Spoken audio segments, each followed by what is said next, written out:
नहमदुहु व नसल्ली अला रसूलिहिल करीम।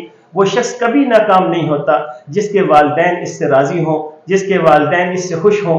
इसके लिए आसमान के दरवाजे खुल जाते हैं, वालिदैन की दुआएं आसमानों की तरफ जाती हैं और इंसान की किस्मत बदल देती हैं। और माँ बाप को नाराज़ करने वाला अल्लाह की नज़र से गिर जाता है। आप सल्लल्लाहु अलैहि वसल्लम ने इरशाद फरमाया, रिज़ल्लाहि मअ रिज़ल वालिदैन व सख़तुल्लाहि मअ सख़तिल वालिदैन। अल्लाह ताला की रजामंदी माँ बाप की रजामंदी में है और अल्लाह ताला की नाराज़गी माँ बाप की नाराज़गी में है। यानी माँ बाप को राज़ी रखा तो अल्लाह भी राज़ी, और माँ बाप को नाराज़ किया तो अल्लाह भी नाराज़ है। वालिदैन के बढ़ापे का जिक्र करते हुए कुरान मजीद ने वालिदैन की दिलजोई और राहत रसानी के अहकाम देने के साथ इंसान को अपना बचपन याद दिलाया कि किसी वक्त तुम भी अपने वालिदैन के इससे ज्यादा मोहताज थे जिस कदर आज वो तुम्हारे बढ़ापे में मोहताज हैं।